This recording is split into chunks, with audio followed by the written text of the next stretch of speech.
નમસ્કાર વિદ્યાર્થી મિત્રો, આપ સૌનું સ્ટડી પેનલ પર હાર્દિક સ્વાગત છે. આજના વિડીયોમાં આપણે ધોરણ 5 પ્રકરણ 11 સચ્ચા બાલક વિશે જોઈશું. હવે અહીંયા ચિત્ર પર તમે જોઈ શકો છો કે આ એક રણ પ્રદેશનું ચિત્ર છે. હવે અહીંયા તમે આ જે આપણે વાર્તા અથવા આ જે કહાની વિશે આપણે જોઈશું એ કહાની સત્ય ઘટના પર આધારિત છે. આ કહાનીનું નામ છે સચ્ચા બાલક, જે એક જીવન પ્રસંગ છે. તો ચાલો पहला આપણે वीडियो જોઈ લઈએ. इस जीवन प्रसंग में सच्चाई का महत्व बताया गया है. जीवन में चाहे कितनी भी मुश्किलें आए, पर जो मनुष्य अपने आदर्शों को नहीं छोड़ता है वही महान बनता है. अर्थात जीवनની અંદર આપણા જીવનમાં ઘણી બધી મુશ્કેલીઓ આવશે. હજી તો તમે બાળકો છો, જીવનમાં ઘણા બધા સમયે ઘણી બધી પરિસ્થિતિઓ બહુ ખરાબ થશે. એ મુશ્કેલીના સમયે આપણે જે છે આપણા આદર્શો, નીતિ, ન્યાય, આ બધી વસ્તુઓ જો નહીં છોડીએ, આને નહીં ત્યાગ કરીએ તો આપણે મહાન બની શકીએ છીએ. તો ચાલો હવે આપણે જોઈએ. चलो બધા વિદ્યાર્થી મિત્રો ધ્યાનથી આ વાર્તા સાંભળશે. बहुत पुरानी बात है. यात्रियों का एक बड़ा काफिला ऊंटों पर सामान लादकर बगदाद की ओर जा रहा था. काफिले में 7-8 वर्ष का एक बालक भी था. रास्ते में डाकुओं ने काफिले पर हमला कर दिया. वे लूटपाट करने लगे. बालक चुपचाप एक तरफ खड़ा यह तमाशा देख रहा था. एक डाकू की नजर उस पर पड़ी. डाकू ने बालक को पकड़कर पूछा, क्या तेरे पास भी कुछ है? बालक ने निडर होकर उत्तर दिया, हाँ, मेरे पास 40 अशर्फियां हैं. डाकू हंस पड़ा. उसे विश्वास ही नहीं हुआ. वह बालक को अपने सरदार के पास ले गया और बोला, सरदार, ये लड़का कहता है कि इसके पास 40 अशर्फियां हैं. क्यों रे लड़के, क्या तू सच कह रहा है? सरदार ने पूछा. बालक ने कहा, जी हाँ, ये सच है कि मेरे पास 40 अशर्फियां हैं. अच्छा दिखा, कहाँ है अशर्फियां? सरदार ने कहा. बालक ने अपनी सदरी यानी जैकेट का अस्तर फाड़कर छिपाई हुई अशर्फियां निकालकर सरदार को दिखा दी. सरदार को बड़ा आश्चर्य हुआ. उसने पूछा, इस तरह अस्तर में सिलकर अशर्फियां किसने छिपाई थी? मेरी माँ ने. अशर्फियां छिपाते हुए माँ ने कहा था कि ऐसे रखने से किसी को इनका पता नहीं चलेगा. बालक ने उत्तर दिया. फिर तुमने अशर्फियों की बात हमें क्यों बता दी? सरदार ने पूछा. बालक बोला, चलते समय माँ ने ये भी तो कहा था कि कभी झूठ मत बोलना, इसलिए मैं झूठ कैसे बोल सकता था? बालक की बात का सरदार के मन पर बड़ा प्रभाव पड़ा. वह सोचने लगा, ये बालक कितना सच्चा है. माँ की बात मन से मानता है. मुसीबत के समय भी इसने झूठ नहीं बोला. एक हम हैं जो भगवान के बताए रास्ते पर भी नहीं चलते. हम झूठ बोलते हैं, लोगों को लूटते हैं, मार काट करते हैं. यह सोचकर उसकी आंखें भर आईं. सरदार बोला, आज से हम कसम खाते हैं कि भगवान के बताए रास्ते पर चलेंगे, कभी भी लूटपाट और मार काट नहीं करेंगे. सरदार ने बालक को गले से लगा लिया. उसने यात्रियों का लूटा हुआ सामान भी उन्हें लौटा दिया. इस बालक का नाम था अब्दुल कादिर. आगे बड़ा होकर यह बालक एक महान संत हुआ. તો વિદ્યાર્થી મિત્રો, આપણે કહાની સાંભળી લીધી છે. હવે આપણે પાઠને જોઈશું. આપણે આ જ કહાની વિશે, આ જ વાર્તા વિશે, આ જ જીવન પ્રસંગ વિશે આજે એક પાઠની ચર્ચા કરવાના છીએ. તો ચાલો જોઈએ. સચ્ચા બાલક આ શીર્ષક છે. एक समय की बात है, एक लंबा काफिला बगदाद की ओर जा रहा था. देखो, ये एक बड़ा काफिला है. काफिलाનો અર્થ થાય છે કે આ આખું જે છે બધા વ્યક્તિઓ પોતાના ઊંટ પર પોતાનો સામાન લાદીને, મતલબ એક મોટું ઝુંડ આખું જે છે બગદાદ એક શહેરનું નામ છે, बगदाद की ओर जा रहा था. रास्ते में उस पर डाकू टूट पड़े और लूटमार करने लगे. ये देखो, रास्ते में उसके ऊपर क्या है, बहुत सारे डाकू आ गए और लूटमार करने लगे. डाकुओं का काम ही क्या होता है, लूट लेना, लूटमार करना, लोगों का सामान ले जाना. उस काफिले में एक 9 वर्ष का बालक था और वह एक और चुपचाप खड़ा रहकर इस लूटमार को देख रहा था. अब देखो, ये एक 9 वर्ष का बालक है, ये सब लूटमार हो रही है, ये बालक सब देख रहा था. अब आगे देखते. एक डाकू की नजर उस लड़के पर पड़ी। अब देखो ये एक डाकू है, उसकी नजर जो है इस लड़के के ऊपर पड़ती है। लड़के के पास आकर वह डाकू कड़क कर बोला, तेरे पास भी कुछ है? मतलब ये डाकू जो है इसको आके पूछता है कि भाई तारी पासे પણ કઈ વસ્તુ છે કે નથી? કડક શબ્દમાં કહે છે। લડકા, હવે તે બાળક જવાબ આપે છે, મેરે પાસ 40 અશરફિયા હૈ। હવે આ બાળક એમ કે છે કે મારી પાસે 40 અશરફિયા, અશરફિયાનો અર્થ થાય છે સોનાના સિક્કા। डाकू चकित होकर, क्या कहा? तेरे पास 40 अशरफिया है? लड़का, जी हाँ। એટલે ડાકુ પૂછે છે કે શું કીધું, તારી પાસે 40 સોનાના સિક્કા છે? તો આ છોકરો કે છે હા મારી પાસે છે। હવે આગળ જોઈએ। डाकू लड़के का हाथ पकड़कर सरदार के पास ले गया। अब ये देखो ये डाकू जो है लड़के को सरदार के पास लेकर आता है। उसने अपने सरदार से कहा, यह लड़का अपने पास 40 અશરફિયા બતાતા હે। અર્થાત જો પેલા તો આ ડાકુને વિશ્વાસ જ નતો આવતો કે આ બાળક પાસે 40 સોનાના સિક્કા હશે। હવે એને શું કીધું, એના જે મોટો સરદાર હતો તેની પાસે લઈ ગયો। આ બધા ડાકુનો જે સરદાર હતો તેની પાસે લઈ જઈ અને તેને કહે છે કે ભાઈ જો આ છોકરા પાસે, આ છોકરો એમ કહે છે કે એની પાસે 40 સોનાના સિક્કા છે। સરદાર લડકે છે, હવે એનો સરદાર જે છે તે છોકરા સાથે વાત કરે છે। તેરી અશરફિયા કહા હૈ? હવે એને પૂછે છે કે તારી અશરફિયા ક્યાં છે, મતલબ સોનાના સિક્કા ક્યાં છે? लड़के ने अपनी सदरी को फाड़कर उसमें से छिपी अशरफिया निकाली, उन्हें सरदार के सामने रखते हुए कहा, यह देखो। હવે જો એનું જે સદરી મતલબ એને જે ઉપરકોટ પહેરેલો હતો, એક કોટી પહેરેલી હતી, એને ફાડીને એમાંથી જો આ સોનાના સિક્કા यानी कि અશરફિયા બહાર निकाली और सरदार के सामने रखते, અને સરદારની સામે રાખીને કહે છે કે જુઓ આ રહી મારી અશરફિયા। सरदार आश्चर्य से, लड़के अशरफियों को इस प्रकार से रखने का उपाय तुम्हें किसने बताया? तो सरदार पूछे છે કે આવી રીતે તમારી કોઠીમાં સદરીની અંદર સંતાડવાનું તમને मतलब આવો ઉપાય તને કોને કીધો? तो लड़का तब जवाब देता है, मेरी माँ ने इनको सदरी के अस्तर में सी दिया था जिससे किसी को पता न चले। હવે એમ કહે છે કે આ તમે પણ જોયું હશે કે તમારા કોટ ને બધું હોય છે એની અંદર તમારા નાના તમારું નામ જો માનો કે ડી થી સ્ટાર્ટ થતું હોય છે તો આગળ નાનો એવો ડી બનાવી દે છે, જેથી કરીને તમારું સ્વેટર સ્કૂલમાં કોઈની સાથે ખોવાઈ જાય તો તમને તરત મળી જાય, ખબર પડે કે આ તમારું સ્વેટર છે, એવી રીતે નિશાની બનાવી દેતા હોય છે। તો અહીંયા પણ આ બાળકની માતાએ સદરી એટલે ઉપરકોટ હતો એના અસ્તરની અંદર સોનાના સિક્કા એટલે અશરફિયા રાખી દીધી હતી જેથી કોઈને ખબર પડે नहीं। सरदार, तो तूने अशरफियों का पता हमें क्यों बता दिया?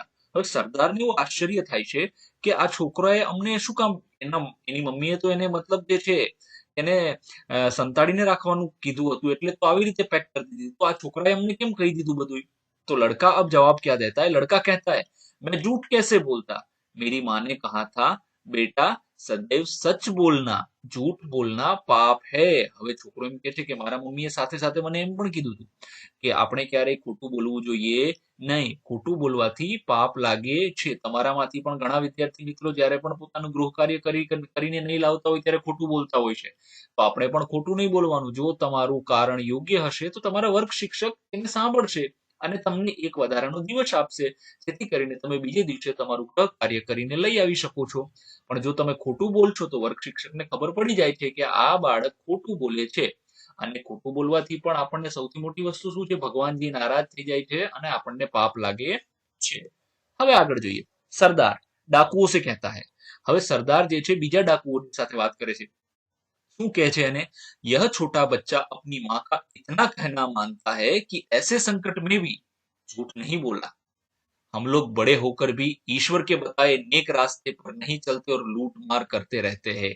હવે સરદાર બીજા ડાકુઓ સાથે વાત કરે છે કે જો આ બાળક આટલું નાનું છે, 9 વર્ષનો છોકરો છે, તેમ છતાં પણ એની માએ એને જેટલું પણ કીધું છે, આવડું મોટું સંકટ આવી ગયું, અર્થાત આટલી બધી લૂંટ માર થઈ, તેમ છતાં પણ બાળક જે છે તે સત્ય બોલવાનું છોડતો નથી, અર્થાત ખોટું બોલતો નથી। હવે આપણે લોક આવડા મોટા થઈ ગયા તેમ છતાં પણ આપણે ભગવાન આપણને જે રસ્તો બતાવે છે તે રસ્તા સારા રસ્તા પર ચાલતા નથી અને લૂંટમાર કરતા રહીએ છીએ। હવે જો બીજા ડાકુ કહે છે, सब डाकू, सरदार बात तो ठीक है। सरदार डाकुओं से, इनका लूटा हुआ सामान इन्हें वापस कर दो, डाकुओं ने सब सामान वापस कर दिया और आगे कभी लूटमार न करने की प्रतिज्ञा की.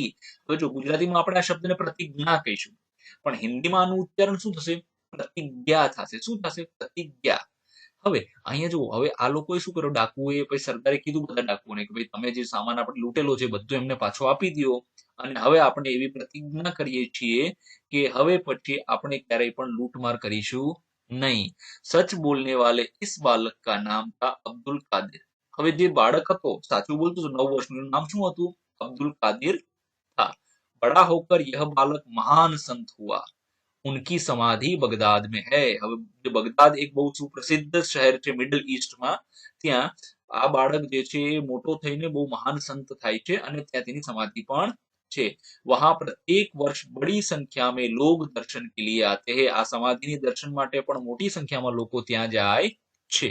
હવે આપણે આગળ જોઈએ શબ્દાર્થ. આપણે શબ્દોનો અર્થ. કાફિલા. કાફિલાનો અર્થ શું થાય છે? યાત્રીઓ કા સમૂહ. એટલે જે આખો સમૂહ આવતો તો એને શું કહેવાય? કાફિલા કહેવામાં આવે છે.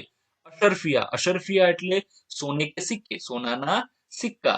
वापस करना. वापस करने का अर्थ होता है लौटाना. लौटाने का मतलब क्या है? એમને પાછું કરી દેવું. અહીંયા એક સ્પેલિંગ મિસ્ટેક છે, આપણે એને સુધારી લઈશું. અહીંયા આવશે બાલક આવશે. શું આવશે? આ બલાક થઈ ગયું છે ને, બાલક આવશે અહીંયા, અને આ જે છે તેને આપણે ભૂસી નાખીશું. બરાબર છે, એટલે બાલક થઈ જશે. ચલો હવે આપણે આગળ જોઈએ. સદરી. સદરીનો અર્થ શું થાય છે? તો કે જેકેટ થાય છે. સરદાર. સરદાર એટલે નેતા, જે બધા હતા તેનો નેતા છે. અસ્તર એટલે શું? જો અસ્તર હશે તમને ખબર હશે, છોકરીઓને આ શબ્દ વધારે પરિચિત હોય છે. અસ્તર એટલે શું? સીલે કપડે કે ભીતર કી તહ. મતલબ કોઈ કાપડ આપણે સીવડાવેલું હોય, એ આછું કાપડ હોય તો તેની અંદર એક વ્હાઈટ કલરનું આપણે બીજું કાપડ લગાડીએ છીએ, જેથી કરીને એ આછું દેખાય નહીં. તો એને શું કહેવામાં આવે છે? એને અસ્તર કહેવામાં આવે છે. પછી છે સમાધિ. સમાધિ એટલે શું છે? મકબરા અથવા મજાર. માં એટલે જનની, માતા. સદૈવ એટલે હંમેશા, સર્વદા. નેક એટલે ઈમાનદાર. ઈશ્વર એટલે ભગવાન અથવા તો પ્રભુ. હવે મુહાવરે છે. જો મુહાવરાનો અર્થ શું થાય છે ખબર છે? મુહાવરા એટલે આપણે તેને રોજિંદા જીવનમાં આપણે ઉપયોગ કરતા હોય છે. નેક રાસ્તે પર ચલના અર્થાત સહી રાસ્તે પર ચલના. આપણે હંમેશા ઈશ્વરે બતાવેલા સહી રાસ્તા એટલે કે સાચા રસ્તા પર જ ચાલવું જોઈએ, તેને કહેવાય છે નેક. कड़क कर बोलना. कड़क कर बोलना का मतलब होता है कठोरता से बोलना. જ્યારે પણ કોઈ કડક થઈને તમને તમારા વર્ગ શિક્ષક જ્યારે તમે લેસન કરીને ના ગયા હોય ત્યારે તમને ખીજાય ને, અથવા ઘરે પણ તમે કંઈ પણ એવી તોફાન કે એવું કંઈ કર્યું હોય ત્યારે તમારા માતા પિતા તમને ખીજાય તો તેને કહેવાય कठोरता से बोलना या कड़क कर बोलना કહેવાય છે. अब आगे देखते हैं अभ्यास. चलो अब यहाँ पर देखते ऐसा क्यों कहा. सरदार के पूछने पर लड़के ने कहा मेरे पास 40 अशरफिया है. હવે જો, હવે આ બાળકે એવું શું કામ કીધું સરદારને? आपने શું પૂછ્યું છે? ऐसा क्यों कहा. किसने कहा? वो छोटे 9 साल के बालक ने, अब्दुल ने ऐसा क्यों कहा कि मेरे पास 40 अशरफिया है. अब देखो, लड़के से उसकी माँ ने कहा था बेटा सदैव सच बोलना, झूठ बोलना पाप है. लड़के ने उसकी माँ की सीख मान ली थी. वह अपनी माँ के साथ गद्दारी नहीं करना चाहता था. इसीलिए सरदार के पूछने पर लड़के ने साफ साफ बता दिया मेरे पास 40 अशरफिया है. अब देखो, सबसे बड़ा સૌથી મોટું કારણ શું છે કે એને એની મમ્મીએ જે કીધું હતું એ એને માનવું જોઈએ. આપણામાંથી પણ ઘણા બધા વિદ્યાર્થીઓ એવા હોય છે કે જે માતા પિતાનું માનતા નથી. હકીકતમાં આપણે આપણા માતા પિતાનું માનવું જોઈએ, જેથી કરીને આપણને જીવનમાં સંઘર્ષ ઓછો કરવો પડે અને સફળતા જલ્દી મળે. અહીંયા પણ બાળક એની માતાનું માને છે, એટલે मतलब खोटू એટલે झूठ बोलतो नहीं, કેમ કે झूठ बोलना क्या होता है? पाप होता है. इसीलिए उस लड़के ने साफ साफ बता दिया कि मेरे पास 40 अशरफिया है. अब देखते हैं दूसरा. सरदार ने डाकुओं से कहा लूटा हुआ सामान वापस कर दो. હવે સરદાર એવું શું કામ કીધું હશે? सरदार ने ऐसा कहा क्योंकि लड़के ने अपनी माँ की सीख अनुसार डाकुओं को साफ साफ बता दिया कि उसके पास 40 अशरफिया है. હવે જો, જે સરદારે જ્યારે પેલા છોકરાને જોયું કે ભાઈ એ આવડું નાનું બાળક છે તેમ છતાં પણ પોતાની માતાનું બધું માને છે અને 40 અશરફિયા એની પાસે છે એવું સાચે સાચું કહી દીધું, તો હવે આપણે પણ સુધરવું જોઈએ. लड़के की यह ईमानदारी देखकर सरदार प्रभावित हुआ और लूटमार से उसे नफरत हो गई. પછી છોકરાની આ ઈમાનદારી જોઈ એટલે સરદાર એનાથી શું થઈ ગયો? બહુ પ્રભાવિત થઈ ગયો અને એને લૂંટમારથી નફરત થઈ ગઈ છે. इसीलिए सरदार ने डाकुओं से कहा लूटा हुआ सामान वापस कर दो. એટલે સરદારે શું કીધું કે ભાઈ એને લૂંટમારથી નફરત થઈ ગઈ કે આવું નાનું બાળક જે છે 9 વર્ષનું બરાબર છે તમારી ઉંમરનું બાળક છે એ એમ વિચારતું હોય કે ભાઈ આવું મારા મમ્મીએ મને કીધું છે એટલે મારે ના કરવું જોઈએ, તો આપણે તો આવડા મોટા છીએ, આપણે પણ લૂંટમાર કરવી જોઈએ નહીં. આગળ જોઈએ. 2 પढ़िए और लिखिए. હવે જુઓ આને તમારે વાંચવાનું છે અને આને તમારા મતલબ છે તમારી નોટબુકમાં તમારે જાતે જ લખવાનું છે. તો ચલો આપણે વાંચીએ, તમે મારી પાછળ રિપીટ કરજો. लड़का मेरे पास 40 अशरफियां है. फरीथी लड़का मेरे पास 40 अशरफियां है. सरस. चलो હવે જોઈએ બીજું. आसमान में घनघोर बादल छाए हैं. Very good. आसमान में घनघोर बादल छाए हैं. चलो 3 मां ने कहा था बेटा सदैव सच बोलना. फरीथी मां ने कहा था बेटा सदैव सच बोलना. चलो હવે આગળ જોઈએ. हमेशा सत्य की ही जीत होती है. फरीथी हमेशा सत्य की ही जीत होती है. खूब सरस. अंतिम. हॉकी हमारा राष्ट्रीय खेल है.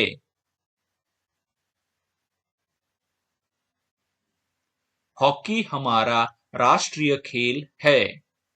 જો વિદ્યાર્થી મિત્રો તમારી જાણકારી માટે એક વસ્તુ મને અહીંયા કેવી ગમશે, કેમ કે હોકી આપણું રાષ્ટ્રીય રમત નથી. ભલે તમારા પાઠ્યપુસ્તકની અંદર આ વસ્તુ આપેલી છે પણ હોકી આપણી રાષ્ટ્રીય રમત નથી. ઘણા વિદ્યાર્થી મિત્રો એમ પણ કહેતા હોય છે, ઘણી મતલબ શાળાઓમાં એવી પણ ચર્ચા થતી હોય છે કબડ્ડી આપણી રાષ્ટ્રીય રમત છે કે ક્રિકેટ આપણી રાષ્ટ્રીય રમત છે, પણ કબડ્ડી પણ આપણી રાષ્ટ્રીય રમત છે નહીં. બીજું ઘણા વિદ્યાર્થી મિત્રોને એવું પણ હોય છે કે હિન્દી આપણી રાષ્ટ્રભાષા છે. ના, તમે ગૂગલ કરી લેજો, હિન્દી આપણી રાષ્ટ્રભાષા નથી. હા, એક વસ્તુ છે, હિન્દી આપણી રાજભાષા છે. રાજભાષાનો અર્થ શું થાય છે? રાજભાષાનો અર્થ થાય છે કે જેમાં આપણે કાગળ લખી શકીએ, છાપામાં જાહેરાતો આપી શકીએ, સરકાર કોઈ નિર્ણય લે તો એ છાપીને પ્રિન્ટ કરાવી શકે. આ બધી રાજભાષા, મતલબ જેમાં રાજકાજનું કામ ચાલે ને રાજભાષા કહેવાય છે. તો હિન્દી પણ આપણી રાષ્ટ્રીય ભાષા નથી, કેમ કે દક્ષિણ ભારતના અમુક રાજ્ય હિન્દીને પોતાની ભાષા તરીકે સ્વીકારવા તૈયાર છે નહીં. જો બધા રાજ્ય એને સ્વીકારવા તૈયાર થાય નહીં તો સીધી વસ્તુ એ છે કે આપણે તેને ક્યારેય રાષ્ટ્રીય ભાષા કહી શકીએ નહીં. તો હિન્દી આપણી રાષ્ટ્રીય ભાષા નથી અને હોકી આપણો રાષ્ટ્રીય ખેલ પણ નથી. ચાલો હવે આપણે આગળ જોઈએ. 3 આપ અબ્દુલ કાદિર કી જગ્યા હોતે તો ક્યા કરતે. જુઓ હવે આપણને એમ પૂછવામાં આવ્યું છે અહીંયા કે આપણે જો અબ્દુલ કાદિરની જગ્યાએ હોય, તમે જો અબ્દુલ કાદિરની જગ્યાએ હોય તો તમે શું કરશો, એ વસ્તુ અહીંયા પૂછવામાં આવી છે. તો ચાલો જોઈએ. अब्दुल की जगह मैं होता तो अब्दुल की तरह मैं भी सच बोलकर अशरफिया डाकुओं को दे देता. देखो ये आप भी अगर ईमानदार है तो आप भी सच कह के क्या कर देते, सारी अशरफिया जो है वो डाकुओं को दे देते. मैं હવે જોઈએ આગળ.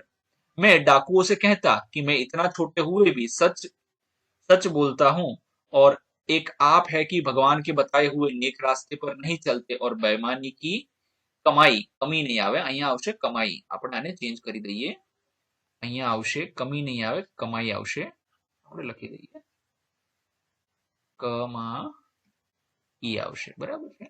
તો કમાઈ ખાતે હે, મતલબ આપણે શું છે કે ભાઈ હું આવો નાનો છું તો પણ આટલું સાચું બોલું છું ને સાચા રસ્તા ઉપર ચાલું છું, તો તમે ભગવાને બતાવેલા સારા રસ્તા પર કેમ નથી ચાલતા. હવે આગળ જોઈએ. पढ़िए और समझिए. देखो आप लोग भी जो है ये जो है विरोधार्थी शब्द है ना, इसको हम लोग विलोम शब्द भी कहते हैं. क्या इसके लिए एक नाम भी है विरोधार्थी शब्द, और यहाँ पर हम लिख देते हैं इसको कहते हैं विलोम शब्द भी कहते हैं. ठीक है ना, विलोम शब्द जैसे समानार्थी शब्द होते हैं, ये विलोम शब्द है. ठीक है ना, तो इस तरह से हम इसको याद रख सकते हैं. चलो अब हम इसको बोलते हैं. જો હું બોલું છું પછી તમારે પણ પાછળ પાછળ બોલવાનું છે. માં બાપ, बड़ा छोटा, सच झूठ, नेक बेईमान, प्रसिद्ध अप्रसिद्ध, आज कल, पास दूर। ચાલો હવે આગળ જોઈએ 5 સચ્ચા બાલક કહાની કા કથન એવં લેખન કીજીએ। જો વિદ્યાર્થી મિત્રો હવે તમારે તમારા વર્ગખંડમાં ઉભા રહીને આ કહાનીનું કથન કરવાનું છે। કથન એટલે શું? એને બોલવાનું છે। એ બોલ્યા પછી તમારે આ વાર્તા સાંભળીને હવે એનું લેખન કરવાનું છે। મતલબ તમારે તમારી રીતે એ શબ્દોનો અલગ અલગ શબ્દોનો ઉપયોગ કરીને તમારી પોતાની ભાષામાં, જરૂરી નથી કે પાઠમાં આપેલા શબ્દોનો તમારે બધા પ્રયોગ કરવો જોઈએ, નહીં। તમને જે શબ્દ અનુકૂળ આવે તે રીતે તમારે હિન્દીમાં લખવાનું છે। તો ચાલો આપણે જોઈએ। एक समय की बात है, एक लंबा काफिला बगदाद की ओर जा रहा था। रास्ते में उस पर डाकू टूट पड़े और लूट मार करने लगे। उस काफिले में एक 9 वर्ष का बालक था। वह एक और खड़ा होकर यह लूट मार देख रहा था। डाकू ने उस बालक, लादक नहीं, उस बालक, આપણે અહીંયા ચેન્જ કરી દઈશું આને, उस बालक को देखा, આપણે લખી દઈશું बालक, उस बालक को देखा तो उससे भी पूछा, लड़का सच बोलो। उसने अपनी सदरी का, आ शब्द काढ़ी नाखशु, अस्तर फाड़कर 40 अशरफिया निकाली और उस डाकू को दे दी। डाकुओं के सरदार को आश्चर्य हुआ कि इतने छोटे लड़के ने अपनी अशरफिया छुपाई क्यों नहीं। लड़के से पूछने पर बताया कि वह अपनी मां की सच बोलने की सीख मानता है। वह ऐसी मुसीबत के समय भी मां के साथ गद्दारी करना नहीं चाहता, इसीलिए वह सच बोला। अब आगे देखते हैं। अब हम देखेंगे कि बालक आगे जो है वो क्या करता है ना। तो चलो, इतने छोटे लड़के को अपनी मां की सीख पर अड़िग रहते देख डाकू और उनके सरदार का दिल पसीज हो गया। मतलब उनका दिल जो है वो पिघल गया है। उन्होंने लूटा हुआ माल वापस कर दिया और नेक रास्ते पर चलने की प्रतिज्ञा की। सच बोलने वाले इस बालक का नाम अब्दुल कादिर था। वह बड़ा होकर महान संत हुआ। उसकी समाधि बगदाद में है। वहां बड़ी संख्या में लोग दर्शन के लिए आते हैं। तो તમે પણ આવી રીતે જે છે તે આ બધી વસ્તુ છે તેને તમે લખી શકો છો। હવે આગળ જોઈએ। પ્રશ્ન 6, पढ़कर प्रश्नों के उत्तर दीजिए। હવે જુઓ, અહીંયા એક હિન્દી દૈનિક પત્ર, દૈનિક પત્રનો અર્થ શું થાય છે? દૈનિક પત્ર એટલે આપણે જેને કહીએ છીએ સમાચાર પત્ર, જેને કહીએ છીએ ને આપણે છાપું જેને કહીએ છીએ ને, સમાચાર પત્ર અથવા છાપું જેને આપણે કહીએ છીએ, બરાબર છે। આ દૈનિક પત્ર એટલે શું છે કે રોજે જે પત્ર આવે, દૈનિક એટલે શું થાય? રોજે જે પત્ર આવે તેને દૈનિક પત્ર કહેવામાં આવે છે। હવે જુઓ, આ કઈ જગ્યાએ પ્રકાશિત થયું છે? તો અમદાવાદ પ્રકાશિત થયું છે। અમદાવાદની આવૃત્તિ હશે। અમદાવાદની આવૃત્તિ એટલે અમદાવાદની આસપાસના જિલ્લાઓમાં આ છાપું પ્રકાશિત થાય છે। હવે કઈ તારીખે પ્રકાશિત થયું છે? તો કે રવિવાર છે અને 28 ઓગસ્ટ 2011 ના પ્રકાશિત થયું છે। ચલો હવે છાપામાં શું આપેલું છે જોઈએ। વડોદરા में पहली बार गणेश जी की मिट्टी की प्रतिमा स्थापित। जो वडोदरानी अंदर प्रथम वखत आ गणेशजीनी मिट्टी मतलब माटीनी बनेली प्रतिमानी स्थापना થઈ છે। વિદ્યાર્થી મિત્રો, આપણે અહીંયા એ પણ સમજવાનું છે કે માટીની શા માટે પ્રતિમા બનાવી જોઈએ? માટીની એટલા માટે બનાવી જોઈએ કે માટી જે છે તે પાણીની અંદર જ્યારે ગણેશજીનું આપણે વિસર્જન કરીએ છીએ ત્યારે તે સરળતાથી પાણીની અંદર ભળી જાય, એટલા માટે આપણે માટીની પ્રતિમા બનાવવી જોઈએ। ચાલો હવે આગળ જોઈએ। જુઓ, અહીંયા થોડુંક લખેલું છે, આપણે તેને વાંચીશું કે આ ન્યૂઝ હેડલાઇન મતલબ કે છાપામાં શું શું લખેલું છે। વડોદરા, ક્યાંના સમાચાર છે? તો કે વડોદરાના। उत्सव प्रिय नगरी वडोदरा में गणेशोत्सव के कुछ ही दिन शेष होने से शहर के छोटे मोटे युवक मंडलों द्वारा गणेश जी की प्रतिमा स्थापित करने के लिए तैयारियां शुरू कर दी गई है। जो गणेश चतुर्थी જ્યારે હોય છે તે દિવસે બધા ગણપતિ લઈ આવે છે, પછી એ ગણેશોત્સવ જ્યારે આવે છે તેની પહેલા તૈયારીઓ થવા માંડે છે. નાના મોટા જો વડોદરામાં ગણેશોત્સવનું ખૂબ જ મહત્વ છે. નાના મોટા યુવક મંડળ મતલબ નાના નાના સમૂહો હોય એ પોતાની રીતે પંડાલ બનાવશે. પંડાલ એટલે મંડપ નાખશે અને ગણેશની મૂર્તિને આવું બધું ગોઠવશે. એવી રીતે પોતાની તૈયારીઓ શરૂ કરી દીધી છે. એસે સમય પર્યાવરણ તથા પીઓપી. જો પીઓપી એટલે શું છે તમને ખબર? કોઈનો હાથ ફ્રેક્ચર થઈ ગયો હોય તો એના ઉપર એક પાટો બાંધી દે છે, જે બહુ મજબૂત પાટો હોય છે, પીઓપી નો, જેને પ્લાસ્ટર ઓફ પેરિસ કહેવામાં આવે છે.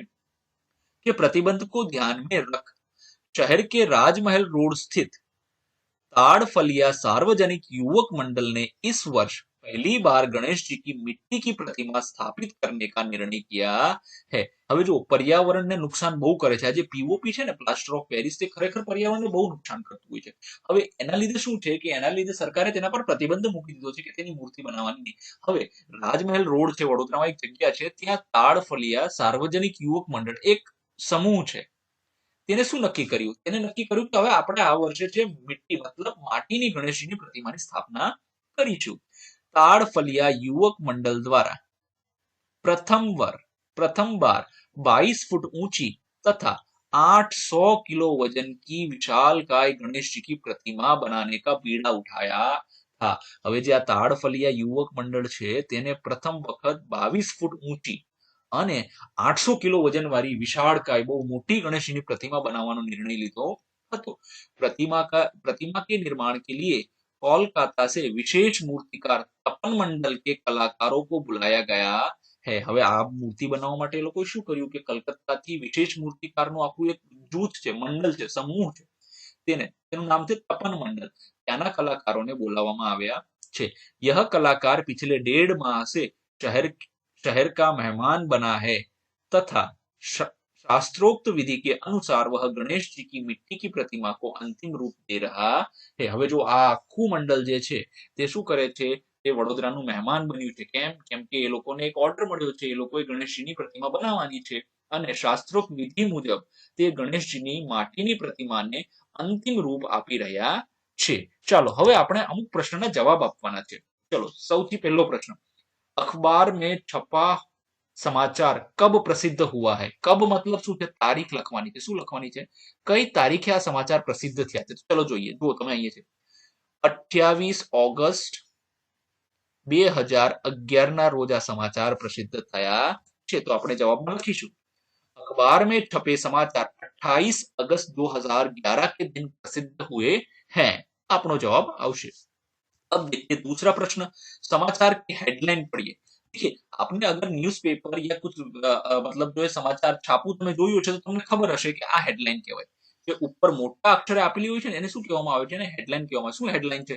वडोदरा में पहली बार गणेश जी की मिट्टी की प्रतिमा स्थापित. तो हेडलाइन हम लिख देंगे वडोदरा में पहली बार गणेश जी की मिट्टी की प्रतिमा स्थापित होगी. આ છે હેડલાઇન. ત્રીજો પ્રશ્ન જોઈએ, समाचार किसके बारे में है? जो समाचार किसके बारे में? एक तो पहला है गणेश जी की मिट्टी की प्रतिमा है. दूसरा वो प्रथम बार बन रही है और उसकी ऊंचाई कितनी है? 22 फुट उसकी ऊंचाई है, 800 किलो उसका वजन है. तो ये सब हम लिखेंगे. समाचार किसके थे? समाचार वडोदरा में गणेशोत्सव के लिए तैयार होने वाली, કયા શહેરનું હતું? આપણને ખબર છે વડોદરાનું હતું. હવે ત્યાં તૈયાર થવા વાળી ગણેશજીની प्रतिमाની ઊંચાઈ કેટલી હતી? 22 फुट ऊंची और 800 किलो वजन की मिट्टी की प्रतिमा के बारे में समाचार थे. अब आगे देखते हैं.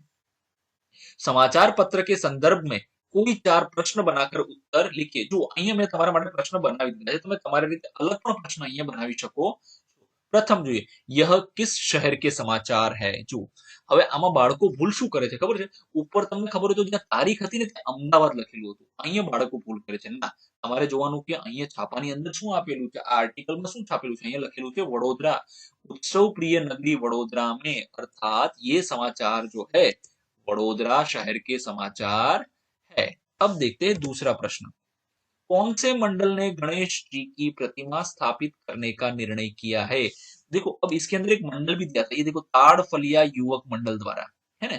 ये देखो ताड़फलिया सार्वजनिक युवक मंडल द्वारा निर्णय लिया गया था. क्या निर्णय लिया था? ताड़फलिया सार्वजनिक युवक मंडल ने गणेश जी की प्रतिमा स्थापित करने का निर्णय किया है. ठीक है, तो यहाँ पर हम जो है बिंदी लगा देंगे यहाँ पर। ठीक है, आगे देखते हैं। गणेश जी की प्रतिमा किससे बनाने का निर्णय किया गया है, मतलब उसको बनाने के लिए किस वस्तु का उपयोग करेंगे। पहले तो देखो पीओपी का बनता था, अब किसका उपयोग करेंगे। तो यहाँ पर हम देखेंगे गणेश जी की प्रतिमा बनाने के लिए मिट्टी का प्रयोग करना है। तो गणेश जी की प्रतिमा मिट्टी से बनाने का निर्णय किया है। अब आगे देखते हैं, प्रतिमा निर्माण के लिए किसको बुलाया गया है। तो ये देखो प्रतिमा निर्माण के लिए इन्होंने किसको बुलाया है, देखो यहाँ पर लिखा है कोलकाता से विशेष मूर्तिकार तपन मंडल के कलाकारों को बुलाया गया है।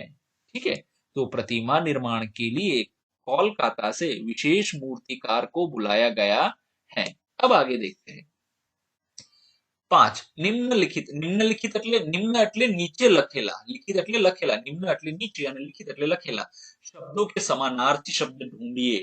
હવે જો નીચે જે શબ્દો આપેલા છે આપણે તેને સમાનાર્થી શોધવાના છે। ચલો, નગર, નગરનો અર્થ થાય છે શહેર। તમે જે જગ્યાએ રહેતા હોય તે શહેરને શું કહેવાય છે, નગર કહેવાય છે। બડી, બડીનો અર્થ થાય છે વિશાલકાય, જે ખૂબ મોટું હોય છે તેનો અર્થ થાય છે વિશાલકાય। ગણપતિનો અર્થ થાય છે ગણેશ। ખાસ નો અર્થ થાય છે વિશેષ। અતિથિનો અર્થ થાય છે, આપણા બધાના ઘરે અતિથિઓ આવતા હોય છે, મહેમાન આવતા હોય છે। મૂર્તિનો અર્થ થાય છે પ્રતિમા। આવી રીતે આપણે આના જે છે સમાનાર્થી શબ્દ લખીશું। ચલો, હવે પ્રશ્ન કે સ્વાધ્યાય। હવે આપણે જે પાઠનો અભ્યાસ કર્યો છે એ પાઠ ઉપરથી આપણે આ પ્રશ્નોના જવાબ આપવાના છે। તો ચાલો, એક प्रश्नों के उत्तर दीजिए। पहला प्रश्न, काफिला कहाँ जा रहा था। हमने देखा काफिला बगदाद जा रहा था। दूसरा, बालक की उम्र कितनी थी। हमने देखा पाठ में लिखा हुआ है बालक की उम्र जो है वो 9 साल थी। बालक की उम्र क्या थी, 9 साल थी। लड़के के पास कितनी अशर्फियां थी। लड़के के पास 40 अशर्फियां थी। चलो अब आगे देखते हैं। लड़के की मां ने उसे क्या सीख दी। देखो यहाँ पर हमें लिखना है उसकी मां ने सच बोलने की सीख दी थी। लड़के की मां ने उसे हमेशा सच बोलने की सीख दी थी। 6, डाकुओं ने लड़के से क्या सीखा। डाकुओं ने लड़के से ईमानदारी सीखी। देखो वो छोटा बच्चा था फिर भी डाकू इतने बड़े थे, उन्होंने भी छोटे बच्चे से कुछ चीजें सीखी। हमारे वर्ग में भी कुछ ऐसे बच्चे रहते हैं, हमारे क्लास में भी ऐसे बच्चे रहते हैं जो अपने आप को बहुत बुद्धिमान मानते हैं, लेकिन हमें किसी को भी हल्के में लेना चाहिए नहीं। हमें सबके साथ अच्छे से बातचीत करनी चाहिए, व्यवहार करना चाहिए। उन्होंने सोचा कि इतना छोटा लड़का अपनी माँ की सीख, यहाँ मन नहीं आएगा मान आएगा, यहाँ हम चेंज कर देंगे थोड़ा, यहाँ आएगा इतना छोटा लड़का अपनी माँ की सीख मानकर चलता है। और कि हम है कि ये नहीं आएगा, कि आएगा छोटी, कि हम है कि अपने भगवान के बताए हुए नेक रास्ते पर नहीं चलते। उस दिन से उन्होंने लूट मार करना छोड़ दिया और नेक रास्ते पर चलने की प्रतिज्ञा, न नहीं बोलवानो ने प्रतिज्ञा की। चलो अब देखते हैं 7वां प्रश्न।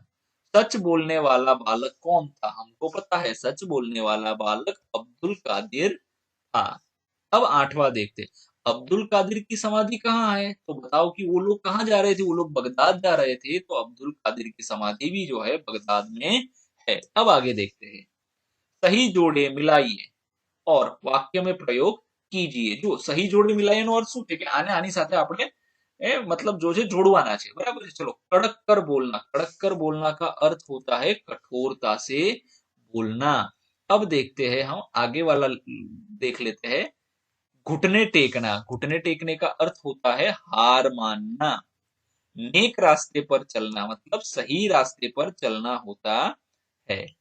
आंखों का तारा, आंखों का तारा अर्थात बहुत प्यारा। कान फूंकना, कान में कहना, यहाँ पर भले ही आपकी बुक में दिया है, आपकी पाठ्य पुस्तक में दिया है कान में कहना, लेकिन कान में कहना नहीं होता है। कान फूंकना मतलब किसी के बारे में किसी दूसरे व्यक्ति को गलत चीज कहना, उसको कान फूंकना कहते हैं। अब आगे देखते हैं, उसका वाक्य में प्रयोग करेंगे। कड़क कर बोलना अर्थात कठोरता से बोलना। अब इसका वाक्य बनाते हैं, पिताजी कड़क कर बोले तो नौकर ने चोरी कबूल कर ली. एक घर હશે, ઘરની અંદર જો તે પિતા હશે તે પિતાએ નોકરને કડક શબ્દમાં કીધું કે બોલ ભાઈ તે ચોરી કરી છે, કઠોર શબ્દમાં કીધું તો નોકરે ચોરી કબૂલ કરી લીધી કે હા મેં ચોરી કરી હતી.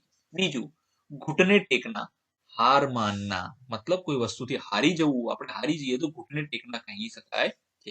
अंग्रेजों ने गांधी जी के आगे घुटने टेक दिए थे, मतलब अंग्रेजो अंतમાં ગાંધીજીથી હારી ગયા હતા. 3 નંબર, नेक रास्ते पर चलना अर्थात सही रास्ते पर चलना, सारा रास्ता पर चालવું જોઈએ. संत हमको नेक रास्ते पर चलने की सीख देते हैं. आंखों का तारा बहुत प्यारा, माँ के लिए बेटा अपनी आंखों का तारा होता है. कान फूंकना, किसी के विरुद्ध कुछ कहना. कई लोग सास बहू के कान फूंक कर उनमें झगड़ा करवाते हैं. જો ઘણા લોકો એવા હોય છે, તમારા ક્લાસમાં પણ તમારા વર્ગમાં પણ એવા હશે કે આને વિરુદ્ધ બીજાને કંઈક કહેશે, પાછું એને એ વ્યક્તિ પાછી બીજી વ્યક્તિને પાછું બીજું કંઈક કહેશે. અર્થાત એ કાન ફૂંકવાનું કહી શકાય છે અને ઝઘડા કરાવવાનું કામ કરતા હોય છે. ચાલો હવે જોઈએ આપણે આગળ યોગ્યતા વિસ્તાર. अपने पुस्तकालय में पुस्तक लेकर हरिश्चंद्र, गांधी जी, युधिष्ठिर आदि महापुरुषों के प्रेरक प्रसंग पढ़िए और संकलन कीजिए. જો હવે આપણે આપણા વિદ્યાલયનું જે છે તેની લાઇબ્રેરી અથવા તો તેમાં પુસ્તકાલયમાં જઈશું, ત્યાં આપણે હરિશ્ચંદ્ર વિશે એક પુસ્તક શોધીશું, ગાંધીજી વિશે એક પુસ્તક શોધીશું અને એક યુધિષ્ઠિર. યુધિષ્ઠિર મહાભારતમાં એક પાંડવોના મોટા ભાઈ હતા. આપણે તેના વિશે છે એક પ્રેરક પ્રસંગ તેનો વાંચવાનો છે આપણે, અને વાંચ્યા પછી આપણે એને લખવાનો પણ છે, તેનું સંકલન કરીશું. સંકલન એટલે તેને ભેગા કરીશું, આ બધાના પ્રસંગોને ભેગા કરીશું. तो सर्वप्रथम જોઈએ આપણે ગાંધીજીનો એક પ્રસંગ. જો गांधी ने कैटल शब्द की वर्तनी सुधारने का इशारा किया. शिक्षक ने कैटल शब्द की वर्तनी सुधारने का नहीं, અહીંયા આવશે સુધારને કા આવશે, સુધારને કા. ચલો અહીંયા લખી દીધું સુધારને કા. કેટલ એટલે શું થાય છે ખબર? જે ઘેટા બકરા હોય ને તેને કેટલ કહેવાય. આ અંગ્રેજીનો શબ્દ છે. કેટલ શબ્દ છે ને એ કઈ ભાષાનો શબ્દ છે? તો કે અંગ્રેજીનો શબ્દ છે આ કેટલ છે. કેટલનો અર્થ થાય જે ઢોરા હોય છે, ઘેટા બકરા હોય છે તે થાય છે.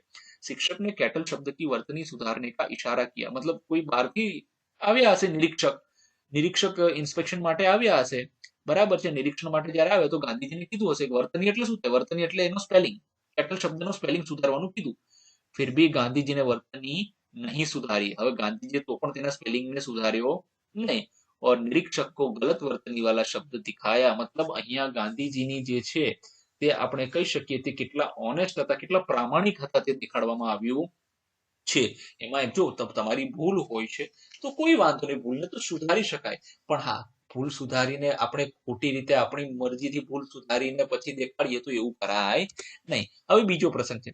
गांधी जी को एक बार मित्रों के कारण बीड़ी पीने ચોરી કરને કી આદત હો ગઈ થી. જો ગાંધીજીમાં પણ અમુક એવા કુટેવો હતી કે તે બીડી પીતા હતા અને ચોરી પણ કરતા હતા, પણ પછી એમને પોતાના પિતાજીને બધી સાચી વાત કરી દીધી હતી. જો વિદ્યાર્થી મિત્રો તમારામાંથી પણ ઘણા બધા વિદ્યાર્થી મિત્રો એવા હશે કે જે માતા પિતા પાસે ખોટું બોલતા હશે, ઘણી વખત તેમના પર્સમાંથી પૈસા પણ લઈ લેતા હશે કે કોઈના કંપાસ બોક્સમાંથી પેન્સિલ, રબર આ બધી વસ્તુ લઈ લેતા એવા પણ વિદ્યાર્થી મિત્રો તમારા વર્ગમાં હશે.